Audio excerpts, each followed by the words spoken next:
जय शिवराय मित्रांनो, कर्जमाफी संदर्भात एक अतिशय महत्त्वाचा असा अपडेट आहे आणि हेच अपडेट आपण या व्हिडिओच्या माध्यमातून जाणून घेण्याचे प्रयत्न करणार आहोत। तर मित्रांनो, राज्यामधील सर्व शेतकऱ्यांना प्रतीक्षा लागली आहे की नेमकी ही कर्जमाफी शेतकऱ्यांची कधी होणार आहे, त्याच्यानंतर याच्यामध्ये कोणकोणती शेतकरी असणार आहेत, त्याच्यानंतर ही कर्जमाफी किती लाखापर्यंत होणार आहे, त्याच्यानंतर याच्यामध्ये समाविष्ट बँका कोणत्या असणार आहेत आणि त्याच्यानंतर ही कर्जमाफी होण्यासाठी शेतकऱ्यांना नेमकी कोणती कामे करावी लागणार आहेत याच्या संदर्भात ही संपूर्ण माहिती आपण या व्हिडिओच्या माध्यमातून जाणून घेण्याचे प्रयत्न करतो। मित्रांनो, सर्वात महत्त्वाचं म्हणजे तुम्ही जर आमच्या चॅनलवर जर नवीन असाल तर चॅनलला एकदा नक्कीच सबस्क्राईब करून ठेवा, कारण अशाच प्रकारच्या संपूर्ण नवीन योजनांचे अपडेट तुमच्यापर्यंत पोहोचत राहतील। चला तर मित्रांनो, व्हिडिओला सुरुवात करूयात आणि याच्यानंतर हा व्हिडिओ तुम्ही संपूर्ण पहा, जेणेकरून कर्जमाफीच्या संदर्भात जे काय नवीन अपडेट आहे हे अपडेट तुम्हाला समजणार आहे। तर मित्रांनो, आता याच्यामध्ये या व्हिडिओच्या माध्यमातून नेमकी शेतकऱ्यांची कर्जमाफी कोणत्या होणार आहे। आता याच्यामध्ये 2019 पासून जे काही थकीत खातेदार आहेत, थकीत शेतकरी आहेत, म्हणजे कर्जाच्या बाबतीत अशा सर्व शेतकऱ्यांची कर्जमाफी या ठिकाणी होणार आहे। आता याच्यामध्ये राज्यामधील सर्व शेतकऱ्यांना एक अतिशय महत्त्वाचं असं काम करायचं आहे। ते काम म्हणजे कोणतं, की तुम्ही जर पाहिलंच असाल, जे शेतकरी थकीत आहेत या सर्व शेतकऱ्यांना बँकेच्या माध्यमातून फोन येत असतील, कॉल येत असतील, त्याच्यानंतर ते स्वतः तुमच्या घरी येत असेल की तुम्हाला जर मिळत असेल ते रिन्यूअल करा। तर अशा कोणत्याही शेतकऱ्यांना हे कर्ज रिन्यूअल करायचं नाही, कारण जे शेतकरी हे कर्ज रिन्यूअल करतील तर त्यांचं कर्ज माफ होणार नाही, याची सर्व शेतकरी नोंद घ्यावी। कारण की राज्य शासनाच्या माध्यमातून 2 ते 3 दिवसापूर्वी एक महत्त्वाचा शासन निर्णय जारी करण्यात आला आणि त्याच्या माध्यमातून सांगण्यात आलं की येणाऱ्या 1 वर्षापर्यंत शेतकऱ्यांना कर्ज वसुलीसाठी स्थगिती देण्यात आलेली आहे। म्हणजे कोणत्याही शेतकऱ्यांनी कर्ज भरू नये अशा प्रकारचा जी.आर. त्यामध्ये नमूद करण्यात आला।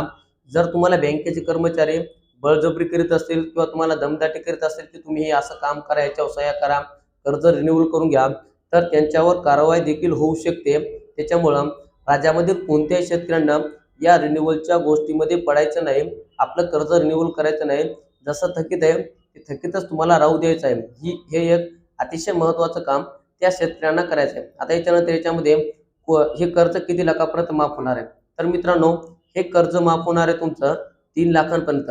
म्हणजे ज्या शेतकऱ्यांवर 3 लाखांपर्यंत कर्ज असणार आहे तर हे सर्व शेतकरी याच्या अंतर्गत पात्र असणार आहेत आणि ह्या सर्व शेतकऱ्यांची कर्जमाफी होणार आहे। आता याच्यानंतर याच्यामध्ये ह्या बँका कोणकोणत्या आहेत, याच्यामध्ये सर्व नॅशनल बँकांचा समावेश आहे। जसं की भारतीय state bank of India, union bank of India, bank of India, Maharashtra ग्रामीण बँक, अशा विशिष्ट ज्या काही नॅशनल बँका आहेत तर या सर्व नॅशनल बँकाचं कर्ज या ठिकाणी माफ होणार आहे। आता याच्यानंतर शेतकऱ्यांना ही कर्जमाफी कधी होणार आहे, तर शेतकरी मित्रांनो, ही कर्जमाफी होणार आहे 30 जून 2026 याच्या पूर्वी। कारण की उन्हाळ्यामध्ये जे काय राज्याचं अर्थसंकल्पीय अधिवेशन भरतं, या अर्थसंकल्पीय अधिवेशनामध्ये त्या निधीची तरतूद केली जाईल आणि त्या निधीची तरतूद केल्यानंतर एक जी.आर. काढला जाईल आणि त्या जी.आर.च्या माध्यमातून त्या सर्व शेतकऱ्यांची केवायसी केली जाईल, त्यांचं आधार प्रमाणीकरण केलं जाईल आणि त्याच्या माध्यमातून ही तुम्हाला कर्जमाफी मिळणार आहे। आता ही कर्जमाफी तुम्हाला मिळण्यासाठी काय करायचं आहे, आता याच्यासाठी ज्यावेळेस शासनाच्या माध्यमातून याचा जी.आर. केला जाईल त्यानंतर त्या शेतकऱ्यांना एक विशिष्ट क्रमांकाचा नंबर देण्यात येईल। हा नंबर कसा, जसं की आपल्याला अतिवृष्टी अनुदानासाठी एक विकी नंबर दिला जातो आणि तो विकी नंबरची तुम्हाला केवायसी करायची असते आणि ही केवायसी केल्याच्या नंतर तुमच्या खात्यामध्ये अनुदान पडत असतं, पैसे पडत असतात। अशाच पद्धतीने सुद्धा या शेतकऱ्यांचं आधार प्रमाणीकरण करण्यात येणार आहे आणि आधार प्रमाणीकरण केल्याच्या नंतर त्या शेतकऱ्यांचं 3 लाखांपर्यंत जे काय कर्ज आहे ते सरसकट माफ होणार आहे।